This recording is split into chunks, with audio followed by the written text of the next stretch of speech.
नमस्कार दोस्तों। आज की कहानी है प्रायश्चित। दफ्तर में जरा देर से आना अफसरों की शान है। जितना ही बड़ा अधिकारी होता है उतनी ही देर में आता है और उतने ही सवेरे जाता भी है। चपरासी की हाजिरी 24 घंटे की, वह छुट्टी पर भी नहीं जा सकता, अपना एवज देना पड़ता है। खैर, जब बरेली जिला बोर्ड के हेड क्लर्क बाबू मदारी लाल 11 बजे दफ्तर आए, तब मानो दफ्तर नींद से जाग उठा।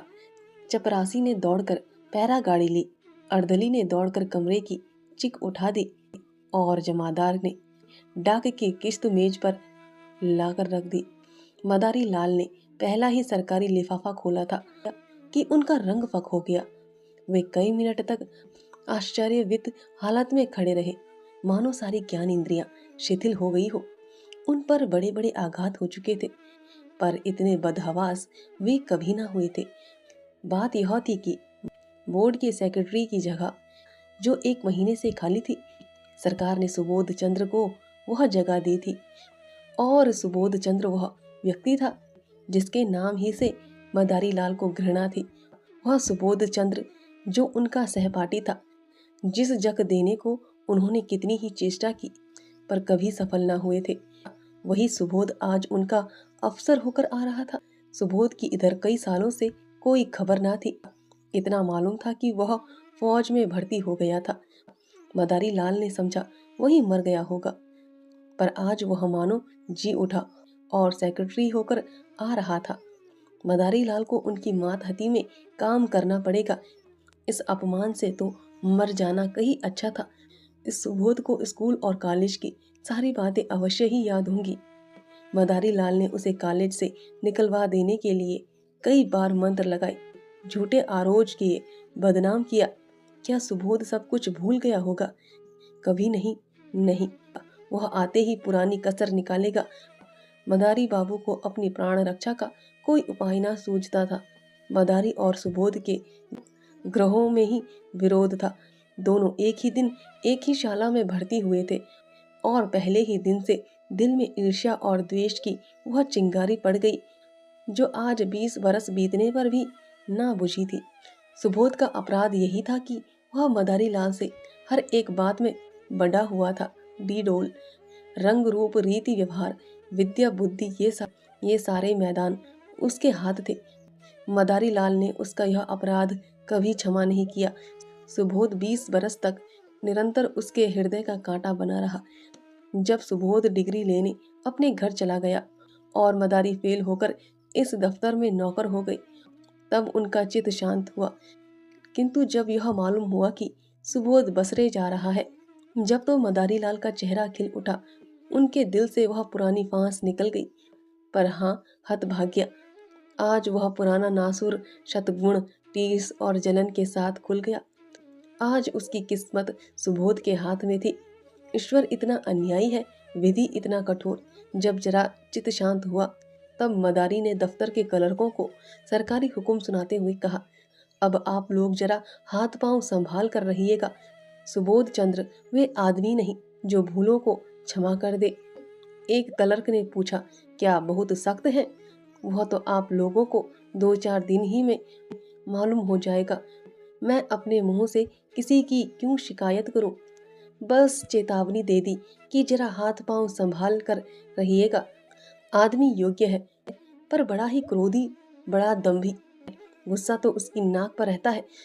खुद हजारों हजम कर जाएं और डाक तक ना ले, पर क्या मजाल की कि क्रोध मातहत एक कोड़ी भी हजम करने जाए। ऐसे आदमी से ईश्वर ही बचाए। मैं तो सोच रहा हूँ कि छुट्टी लेकर घर चला जाऊं। दोनों वक्त घर पर हाजिरी बजानी होगी। आप लोग आज से सरकार के नौकर नहीं, सेक्रेटरी साहब के नौकर हैं। कोई उनके लड़के को पढ़ाएगा, कोई बाजार से सौदा सुल्फ लाएगा और कोई उन्हें अखबार सुनाएगा। और चपरासी के तो शायद दफ्तर में दर्शन ही ना हो। इस प्रकार सारे दफ्तर को सुबोध की तरफ से भड़काकर मदारी लाल ने अपना कलेजा ठंडा किया। इसके 1 सप्ताह के बाद सुबोध चंद्र गाड़ी से उतरे। तब स्टेशन पर दफ्तर के सब कर्मचारियों को हाजिर पाया। सब उनका स्वागत करने आए थे। मदारी लाल को देखते ही सुबोध लपक कर उनके गले से लिपट गए और बोले, तुम खूब मिले भाई, यहाँ कैसे आए? ओह, आज एक युग के बाद भेंट हुई। मदारी लाल बोले, यहाँ जिला बोर्ड के दफ्तर में हेड क्लर्क हूँ। आप तो कुशल से हैं। सुबोध, अजी मेरी ना पूछो, बसरा, फ्रांस, मिस्र और न जाने कहाँ कहाँ मारा मारा फिरा। तुम दफ्तर में हो, यह बहुत ही अच्छा हुआ। मेरी तो समझ ही में ना आता था कि कैसे काम चलेगा। मैं तो बिल्कुल कोरा हूँ, मगर जहाँ जाता हूँ मेरा सौभाग्य ही मेरे साथ जाता है। बसरे में सभी अफसर खुश थे, फ्रांस में भी खूब चैन किए। 2 साल में कोई 25,000 रुपये बना लाया और सब उड़ा दिए। फ्रांस से आकर कुछ दिनों को ऑपरेशन दफ्तर में मटर गश्त करता रहा। यहाँ आया तब तुम मिल गए। क्लर्कों को देखकर ये लोग कौन हैं? मदारी लाल के हृदय में बछियां सी चल रही थी। दुष्ट 25,000 रुपये बसरे में कमा लाया, यहाँ कलम घिसते घिसते मर गए और 500 रुपये भी जमा ना कर सके। बोले कर्मचारी हैं, सलाम करने आए हैं। सुबोध ने उन सब लोगों से बारी बारी से हाथ मिलाया और बोला, आप लोगों ने व्यर्थ यह कष्ट किया, बहुत आभारी हूँ। मुझे आशा है कि आप सब सज्जनों को मुझसे कोई शिकायत ना होगी। मुझे अपना अफसर नहीं, अपना भाई समझिए। आप सब लोग मिलकर इस तरह काम कीजिए कि बोर्ड की नेक नामी हो और मैं भी सुर्ख रहूं। आपके हेड क्लर्क साहब तो मेरे पुराने मित्र और लंगोटिया यार हैं। एक वाक चतुर क्लर्क ने कहा, हम सब हुजूर के ताबेदार हैं, यथाशक्ति आपको असंतुष्ट ना करेंगे, लेकिन आदमी ही हैं। अगर कोई भूल भी हो जाए तो हुजूर उसे क्षमा करेंगे।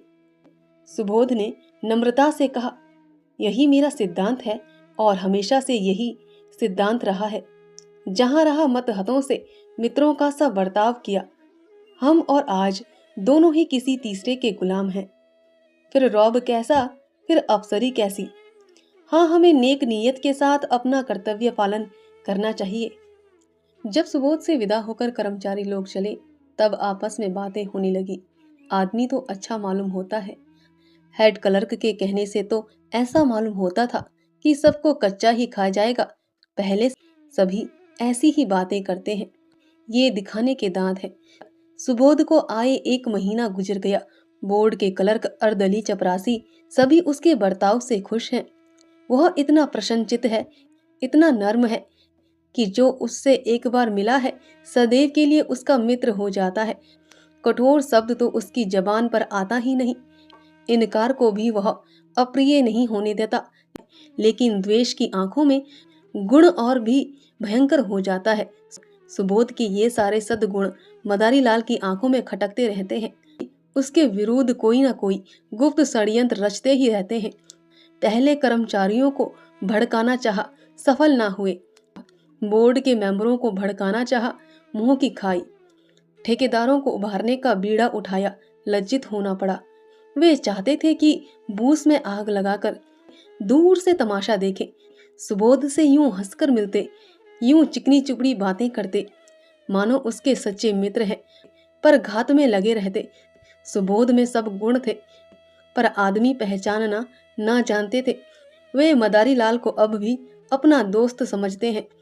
एक दिन मदारी लाल सेक्रेटरी साहब के कमरे में गई, तब कुर्सी खाली देखी। वे किसी काम से बाहर चले गए थे। उनकी मेज पर 5,000 के नोट पुलिंदों में बंधे हुए रखे थे। बोर्ड के मदरसों के लिए कुछ लकड़ी के सामान बनवाए गए थे, उसी के दाम थे। ठेकेदार वसूली के लिए बुलाया गया था। आज ही सेक्रेटरी साहब ने चेक भेजकर खजाने से रुपए मंगवाए थे। मदारी लाल ने बरामदे में झांक कर देखा, सुबोध का कहीं पता नहीं। उनकी नीयत बदल गई। ईर्ष्या में लोभ का सम्मिश्रण हो गया। कांपते हुए हाथों से पुलिंदे उठाए, पतलून की दोनों जेबों में भरकर तुरंत कमरे से निकले और चपरासी को पुकार कर बोले, बाबूजी भीतर हैं? चपरासी, आप? ठेकेदार से कुछ वसूल करने की खुशी में फूला हुआ था। सामने वाले तमोली के दुकान में आकर बोला, जी नहीं, कचहरी में किसी से बातें कर रहे हैं, अभी अभी तो गए हैं। मदारी लाल ने दफ्तर में आकर एक क्लर्क से कहा, यह मिसिल ले जाकर सेक्रेटरी साहब को दिखाओ। क्लर्क मिसिल लेकर चला गया। जरा देर में लौटकर बोला, सेक्रेटरी साहब कमरे में ना थे, फाइल मेज पर रख आया हूँ। मदारी लाल ने मुंह सिकोड़ कर कहा, कमरा छोड़कर कहाँ चले जाया करते हैं, किसी दिन धोखा उठाएंगे।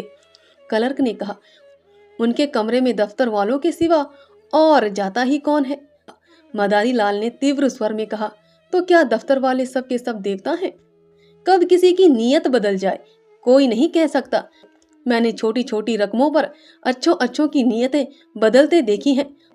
इस वक्त हम सभी साहा हैं, लेकिन अवसर पाकर शायद ही कोई चूके।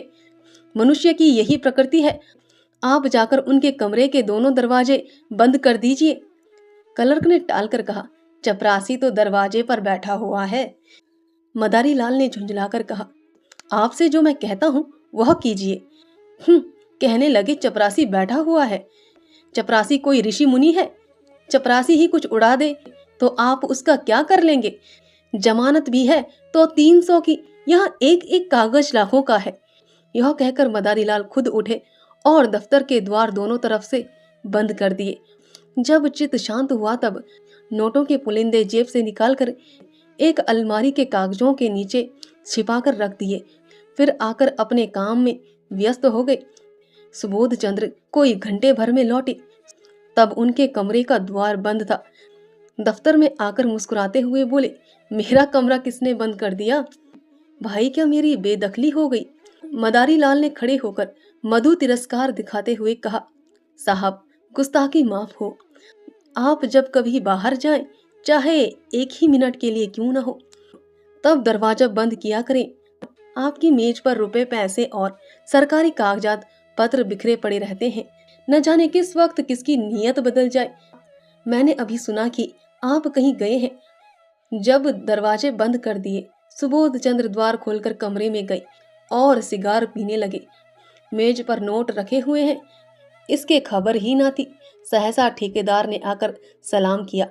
सुबोध कुर्सी से उठ बैठे और बोले, तुमने बहुत देर कर दी, तुम्हारा ही इंतजार कर रहा था। 10 ही बजे रुपये मंगवा लिए थे। रसीद लिखवा लाए हो या ना? ठेकेदार, हुजूर रसीद लिखवा लाया हूँ। सुबोध, तो अपने रुपये ले जाओ। तुम्हारे काम से मैं बहुत खुश नहीं हूँ। लकड़ी तुमने अच्छी नहीं लगाई और काम में सफाई भी नहीं है। अगर ऐसा काम फिर करोगे तो ठेकेदारों के रजिस्टर से तुम्हारा नाम निकाल दिया जाएगा। यह कहकर सुबोध ने मेज पर निगाह डाली। तब नोटों के पुलिंदे ना थे। सोचा शायद किसी फाइल के नीचे दब गए हों। कुर्सी के समीप के सब कागज उलट पुलट डाले, मगर नोटों का कहीं पता नहीं। ऐ नोट कहाँ गए? अभी तो यही मैंने रख दिए थे। जा कहाँ सकते हैं?